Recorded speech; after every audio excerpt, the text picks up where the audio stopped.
Amon is a returning super boss in the Yakuza series and acts as a final challenge after completing all the sub-stories. His version Kiwami is probably the most lethal, probably because he's packing 16 health bars under his belt. That, while being able to switch through two different lethal styles, makes him a formidable challenge at the end of the game. Here I'll discuss basic strategies, preparations, and essentially just how to beat him easily. Let's just get straight into it. Now, before you even begin the fight, there are a few things you need to prepare first. First of all, to unlock it you have to do anyway, but you need to make sure you have all skills unlocked for the game. This does include the dragon tree, so you're going to be grinding Majima a lot, and the Colosseum. You want to make sure you have a full inventory of just healing drinks, so stamina and royale. I don't know if there's a drink that does more healing and heat than that one, but that's literally your safest bet. And you want to make sure to have something of high defense value, so you want to have dragon mail armor on. You want to make sure to bring a bunch of weapons that can do heat actions in case you need them. For the equipment, I would not really recommend the War God Talisman, although you can check that video out in case you want it. But you can go without it, and it's probably best you go without it because there's this little trick we need to do in the start. So for the other equipment, you can really bring anything you want as long as it's not something completely useless, like objects, those springy arm ones. Well, who brings that in? Or just avoid anything that could really generate heat throughout the fight. Once you have all things prepared, go up to Amon and start the fight.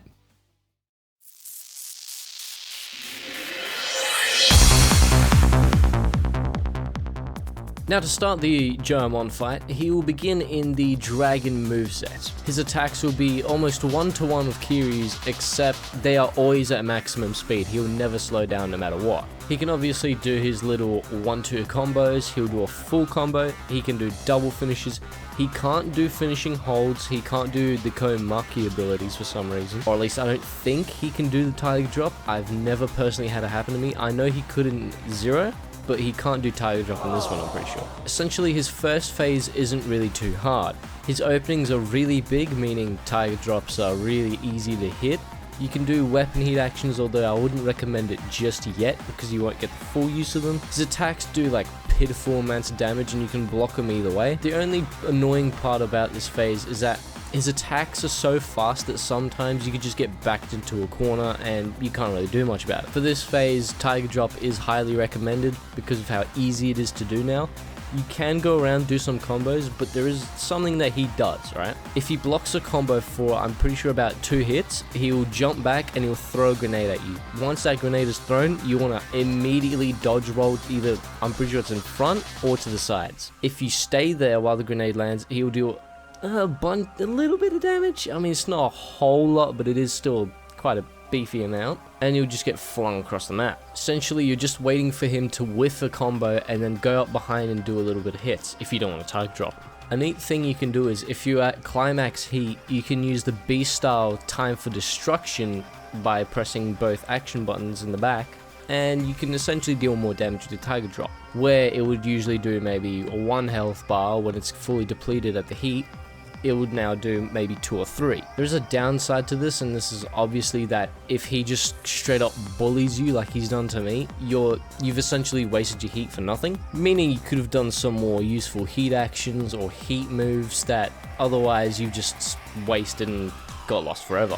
Now, there is a neat thing about this is that he can be stunned. He is stunnable, but only when he's not in a heat mode. So doing a back dodge kick or doing a recovery, so like the cat-like reflexes recovery but then pressing triangle or Y and hitting him, that will usually stun him. This allows you to do a really powerful heat move. However, this won't happen on heat mode when he's in heat. When he's in heat, his combos are significantly faster. He moves faster, and he's impervious to being stunned. Trust me, I tried, he will not get stunned. The lower his health is, the quicker his combos become.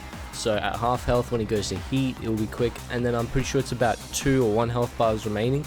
He will be super duper quick. But remember, this is just the first phase. The first phase is the easiest. After defeating his first phase, he'll fake his death. Essentially, the health bar will run out, or he'll be left with a sliver of health, and he'll just do a dying animation on the floor. After about 15 seconds, he will rise up using the breaker style kind of spin wake up attack, and it doesn't do a lot of damage, but it does knock you down and it's quite annoying. What is good about this attack is that you can immediately target drop it.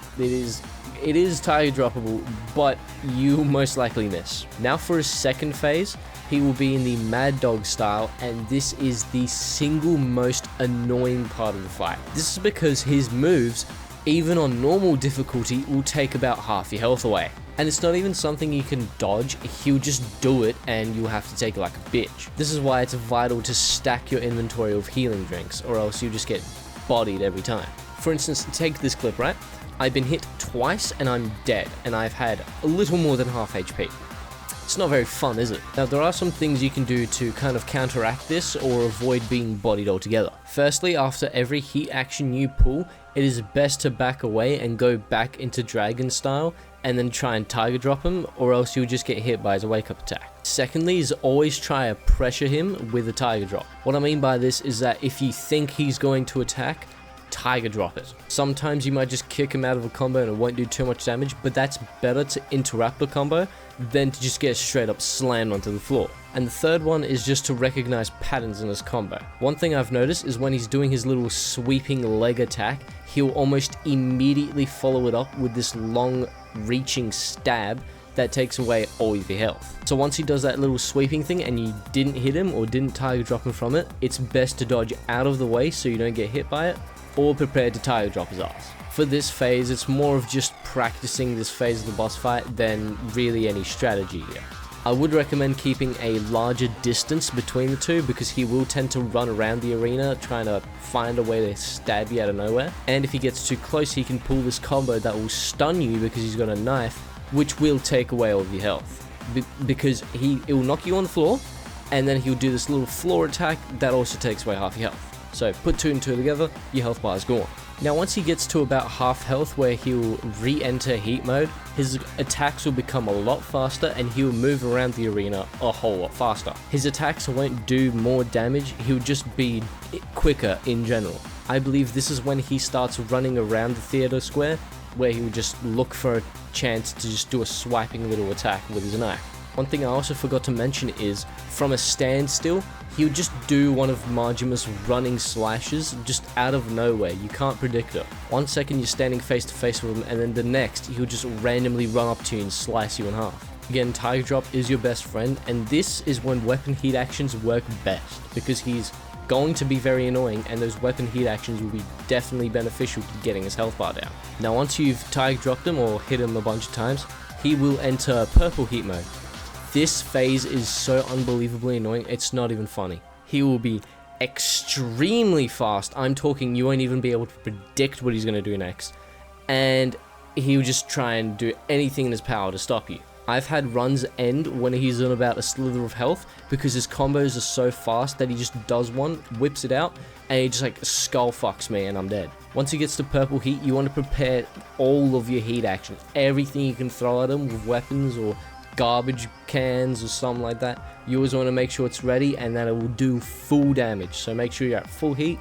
Drink some drinks if you have to, because they won't save you now. After that purple heat hits, pray for the best. If you don't get them, tough tits, you're gonna have to try again. There's not much I can say for you there, but if you pass it, good job. You probably hit a very lucky tiger drop like I did. Once you beat Amon, he'll tell you that he's a Suki Lala, he won't do much, and he'll give you his glasses for the next time you fight him. These glasses are the same in Yakuza 0, where they'll just increase damage using weapons, but honestly, you've beaten the game. I don't think you're going to be playing that much. You're going to be playing more Mahjong than anything. So yeah, that's how you beat Joem on Yakuza Kiwami. He's an annoying little shit who I believe doesn't deserve to be on this fucking planet, but if you enjoyed, like, subscribe, see you in the next one.